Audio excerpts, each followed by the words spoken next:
अस्सलाम वालेकुम dear students.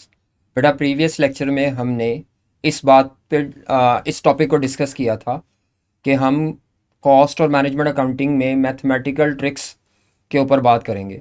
तो प्रीवियस लेक्चर में हमने ये डिस्कस किया था कि why C M A uses mathematical tricks, या क्या ज़रूरत होती है जी मैथमेटिकल ट्रिक्स की सी एम ए में। तो हमने इस पे बात की थी और हमने इसमें डिस्कस किया था कि बेटा तीन चीज़ें हैं जिस वजह से हमें मैथमेटिकल ट्रिक्स को सीएमए में पढ़ने की ज़रूरत पड़ती है। पहली पहली बात ये थी कि हमारी सारी डिसीजन मेकिंग नंबर्स की बेस पर होती है और मैथमेटिकल टेक्निक्स आपको मैथ गाइड करता है नंबर कैसे कंपाइल करने हैं। दूसरा, हमारा पेपर में क्वेश्चन लेंथी होता है, अगर हम टाइम सेव करना चाहते हैं तो हमें शॉर्टकट्स इस्तेमाल करने पड़ेंगे। नंबर 3 बात हमने ये की थी कि आई कैप के आंसर को समझने में हमें मदद मिलती है। आज के टॉपिक में हमने ये डिस्कस करना है बेटा कि मैथमेटिकल ट्रिक्स में हमने सबसे पहले आज ये सीखना है कि हमने परसेंटेजेस को कैसे डील करना है। तकरीबन 5 से 6 एरियाज़ हैं जिनमें परसेंटेजेस यूज़ होती हैं, और जब भी परसेंटेजेस आएंगी तो हम उनको इसी शॉर्टकट तरीके से डील करेंगे। आप जो ऑलरेडी तरीक़ेकार इस्तेमाल करते हैं बेटा वो इनकरेक्ट नहीं है, लेकिन उसमें आपका थोड़ा सा टाइम वेस्ट होता है, इसीलिए हम शॉर्टकट तरीक़ों पे जाएंगे। तो डीलिंग विद परसेंटेजेस में सबसे पहली चीज़ है कि अगर परसेंटेज इंक्रीज आ जाए तो उसको कैसे डील करना है। मतलब कोई फिगर है, उसको आपने इंक्रीज करना है 10% से या 5% से, तो आप उसको कैसे इंक्रीज करेंगे। बेटा जो आपका ओरिजिनल मेथड है, जो आप नॉर्मली इस्तेमाल करते हैं, जो रूटीन में मेथड आप इस्तेमाल करते हैं वो ये है।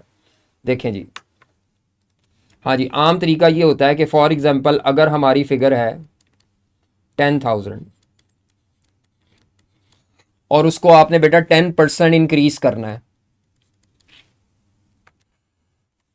अगर बेटा आपने उसको 10% इंक्रीज करना है तो आप नॉर्मली क्या करते हैं कि 10,000 का पहले लेते हैं कैलकुलेटर पे 10%, तो आपका ये आंसर आता है 1,000। उसके बाद आपने क्योंकि इंक्रीज के बाद वाली फिगर फाइंड आउट करनी है, तो फिर आप क्या करते हैं कि जो 10,000 थी ओरिजिनल फिगर, उसमें ये 1,000 ऐड करते हैं और आपके पास आफ्टर इंक्रीज 11,000 आ जाता है। ये आपका नॉर्मल वे है, आम तरीका है जो आप करते हैं। यानी आम तरीका क्या है कि पहले आप अमाउंट ऑफ इंक्रीज निकालते हैं, ये लिखा हुआ है फॉर्मूला नीचे, ओरिजिनल फिगर को इंक्रीज की परसेंटेज से मल्टीप्लाई करते हैं, अमाउंट ऑफ इंक्रीज को बाद में आप ऐड अप कर देते हैं ओरिजिनल फिगर में। ये तरीका अब आपने यूज़ नहीं करना, हम इस तरीके को एक्सेप्ट नहीं करते। आइंदा से अब आपने ये तरीका यूज़ नहीं करना, इसमें आपका टाइम वेस्ट होगा, आपको 2 स्टेप्स करने पड़ेंगे। इसके मुकाबले में हमारे पास शॉर्टकट तरीका ये है कि आपकी जो ओरिजिनल फिगर है वो 100% होती है। मैथमेटिकली ओरिजिनल फिगर 100% है और इंक्रीज का रेट 10% है, तो वो आप ऐड कर दें। तो अगर आपको इंक्रीज के बाद वाली फिगर चाहिए, ओरिजिनल फिगर फॉर एग्जांपल हमारी 10,000 है, इससे एक स्टेप में आप आंसर तक पहुंचेंगे। 10,000 ओरिजिनल फिगर है बेटा, ओरिजिनल फिगर परसेंटेज में 100% है और इंक्रीज 10% है, तो इसका मतलब है शॉर्टकट तरीका ये है कि 10,000 को इनटू 110% कर लें। इससे फ़ायदा क्या होगा, एक स्टेप में ही आप अपने आंसर तक पहुंच जाएंगे 11,000। आंसर तो सेम आया है, पहले भी आंसर 11,000 था, अभी भी आंसर 11,000 है, लेकिन आपने पहले 2 स्टेप्स में किया है, अब आप एक स्टेप में कर रहे हैं, जिसकी वजह से बेटा आपका टाइम सेव होगा। ठीक है, मेरी बात समझ रहे हैं। आपने अपना टाइम एक एक स्टेप से सेव करना है, तो कलेक्टिवली आपका ओवरऑल पेपर में 15 से 20 मिनट या 25 मिनट सेव हो जाएंगे। तो ये जो पहला वाला तरीका है ये हम आइंदा यूज़ नहीं करेंगे। किसी भी चीज़ को हमने इंक्रीज करना है, अगर 5% इंक्रीज करना है तो ओरिजिनल फिगर इंटू 105%, 3% इंक्रीज करना है, original figure multiplied by 103%, 8% increase करना है, ओरिजिनल फिगर इंटू 108%। कई बच्चे इसको 110 को 1.10 भी कह सकते हैं। मतलब अगर आप में से कोई बच्चा 10,000 को इंटू 1.10 कह दे, क्योंकि 110% को करें सॉल्व कैलकुलेटर पे, 1.10 भी कह सकते हैं। तो दोनों तरीके ठीक हैं, ये दोनों अप्लाई कर सकते हैं, लेकिन आप हरगिज़ ये नहीं कर सकते कि आप ओरिजिनल फिगर पे पहले इंक्रीज़ की अमाउंट निकालें 10%, फिर उसको ओरिजिनल फिगर में आंसर को ऐड करें। It will waste your time. आइंदा के लिए अब आप याद रखें, जब भी हमने किसी फिगर को 10% इंक्रीज करना है तो ओरिजिनल फिगर इंटू 110%। अगर 12% इंक्रीज करना है, original figure multiplied by 112%। Is it clear? उम्मीद है आपको ये बात समझ आ रही होगी। अब हमने जो ये बात पढ़ी है इसके ऊपर हम एग्जाम्पल कर लेते हैं। देखें, हमारे पास दो एग्जाम्पल्स हैं। फर्स्ट एग्जाम्पल में वो कहता है कि हमारे ऑर्गेनाइजेशन की या इदारे की जो प्रेजेंट सेल्स है वो 50,000 रुपीज़ है। सेल्स रेवेन्यू क्या होता है? जो आपका बिजनेस प्रोडक्ट बेचता है वहाँ से आपको रेवेन्यू आता है। तो 50,000 आपका प्रेजेंट रेवेन्यू है और revenue is expected to increase by 10% during the next year. अगले साल आपकी जो सेल है उसमें 10% इंक्रीज आएगा। तो वो आपसे कहता है बताएं नेक्स्ट ईयर का रेवेन्यू क्या होगा। तो हम अपना शॉर्टकट तरीका अप्लाई करेंगे। Original sale of next year, sale revenue of next year.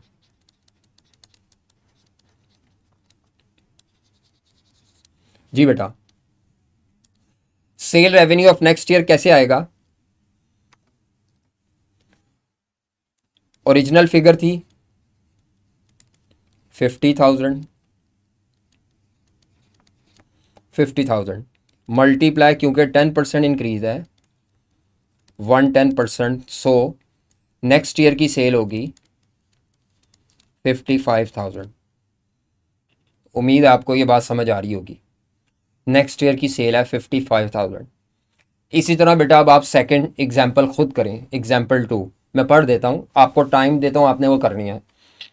Second example में वो कहता है कि हमारी प्रेजेंट सेल है 80,000, प्रेजेंट सेल है 80,000 और सेल रेवेन्यू ईयर 1 में 10% इंक्रीज करेगा, ईयर 2 में 4% इंक्रीज करेगी और ईयर 3 में 2.5% इंक्रीज करेगी।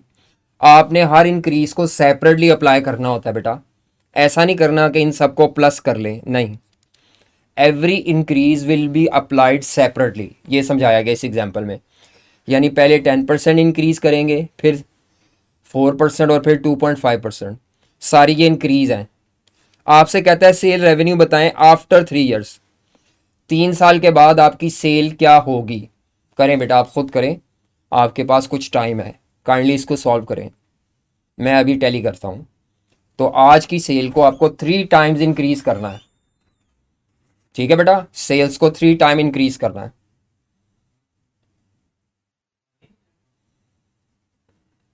जी, शाबाश करें इसको। मैं आपको सॉल्व करने का टाइम दे रहा हूँ, करिए please.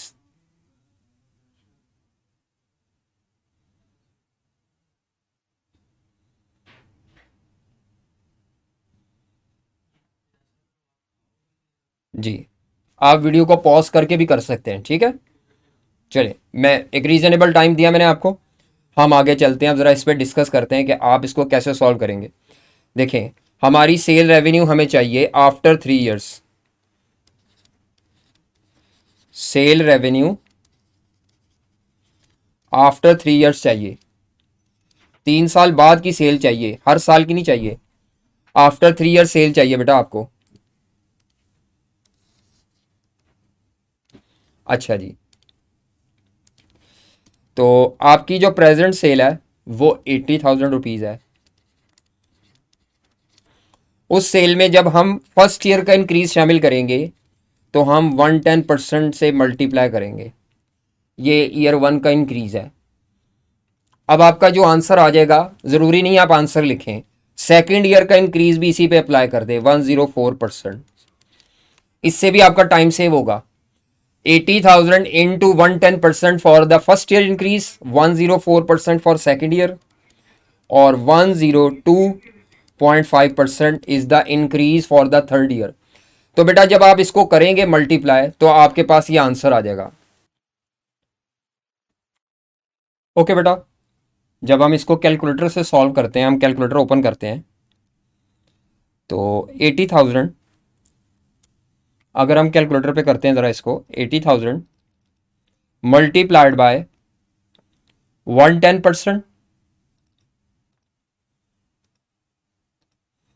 Multiplied by 104% multiplied by 102.5%। तो बेटा हमारे पास आंसर आता है 93,808।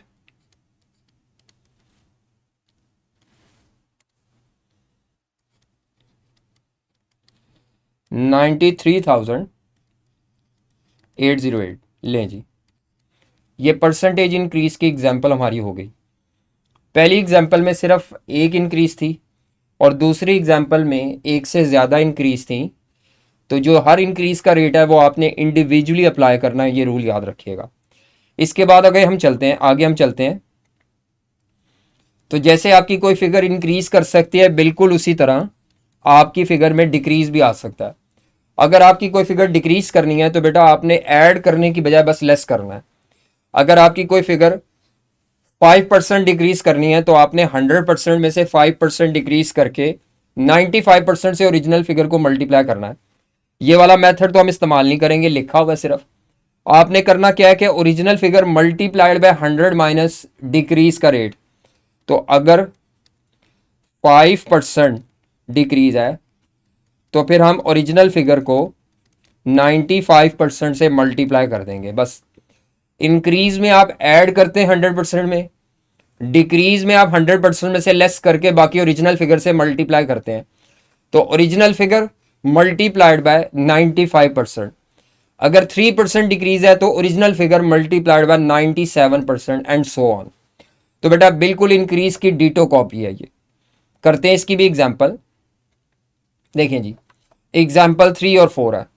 कहता है प्रेजेंट सेल 50,000 है जी, प्रेजेंट सेल 50,000 है और sale revenue is expected to decrease by 8% during next year. Next year sale में 8% की डिक्रीज आएगी। तो बेटा 8% डिक्रीज करने के बाद हमारी सेल क्या होगी, उसने मांगा है sale revenue of next year. तो sale revenue of next year जी बेटा हमने ये कैलकुलेट करना है। तो प्रेजेंट सेल है 50,000 मल्टीप्लाइड बाय इंक्रीज है, सॉरी डिक्रीज है 8%।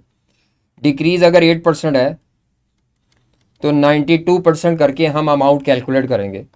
तो ज़रा हम कैलकुलेटर का इस्तेमाल करते हैं। 50,000 मल्टीप्लाइड बाय 92%। तो आंसर आता है हमारा बेटा 46,000। After decrease your sale will be 46,000। एक स्टेप में आपने डिक्रीज को अप्लाई कर दिया। सेम इसी तरह एग्जाम्पल 4 है जो आप खुद करेंगे, अभी हम पढ़ लेते हैं। आपको मैं टाइम देता हूं, आप वीडियो पॉज करके आप आगे इसको करें। प्रेजेंट सेल 80,000 है बेटा। आपकी सेल रेवेन्यू में जो डिक्रीज आएगी वो 3 स्टेप्स में 3 ईयर्स में दिया है। पहले 12% डिक्रीज है, देन 6% डिक्रीज है और फिर 3.5% डिक्रीज है। तो आपसे कहता है आफ्टर 3 ईयर्स की सेल बताएं। हर साल की नहीं बतानी, 3 साल के बाद आपकी सेल क्या होगी। तो बेटा आप वीडियो को पॉज करें और उसके बाद फिर मैं आपको टैली करता हूं, आप इसको सॉल्व करें बेटा काइंडली। चलें सॉल्व कीजिए।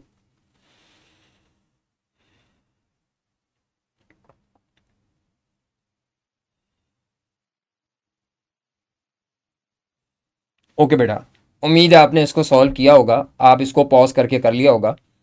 तो सेल 80,000 थी आपकी प्रेजेंटली, हमने इसको इंक्रीज करना है और after 3 years sale revenue after 3 years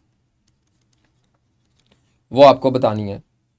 तो आफ्टर 3 ईयर सेल क्या होगी, प्रेजेंट सेल 80,000 है और पहली इंक्रीज की बजाय डिक्रीज है, सॉरी 12% की डिक्रीज है तो 88%, देन 94%, देन 96.5%। यानी आप हर डिक्रीज को सेपरेटली अप्लाई करें बच्चे। तो 80,000 मल्टीप्लाइड बाय 88% इंटू 94% इंटू 96.5%। इससे क्या हुआ, डायरेक्ट हम 3 साल बाद की फिगर पे पहुंच जाएंगे बेटा। तो अगर मैं इसमें कैलकुलेटर इस्तेमाल करूं, ज़रा चेक कर लेते हैं जी। हाँ जी, 80,000 मल्टीप्लाइड बाय 88%,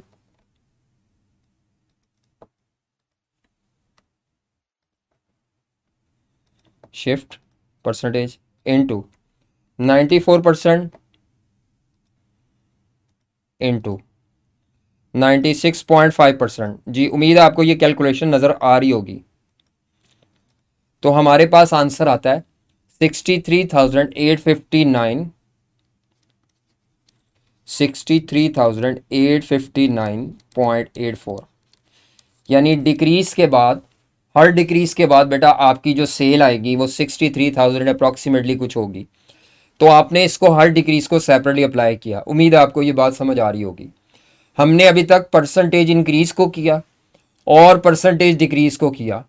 अब हम आखिरी चीज़ आज की वीडियो में डिस्कस करने जा रहे हैं कि अगर आपको इंक्रीज और डिक्रीज मिक्स होकर आ जाए, यानी मल्टीपल परसेंटेजेस आ जाएं जिसमें कुछ इंक्रीज की हों और कुछ डिक्रीज की हों, तो वही असूल कायम होगा कि आपने हर इंक्रीज और डिक्रीज को बेटा सेपरेटली अप्लाई करना है, उनको मिक्सअप नहीं करना, इंडिविजुअली अप्लाई करना है। तो एग्जाम्पल 5 आपको नज़र आ रही है, ये हम सॉल्व करते हैं बेटा, और ये हमारी आज की लास्ट एग्जाम्पल होगी। आल्दो हमारी परसेंटेजेस अभी मुकम्मल नहीं हुई। टोटल 6 पॉइंट्स हैं जो परसेंटेजेस के आते हैं हमारे CMA में। मैंने आज की वीडियो में 3 पॉइंट्स कवर किए हैं। इंशाल्लाह नेक्स्ट वीडियो में हम रिमेनिंग 3 परसेंटेजेस को डील करना सीखेंगे।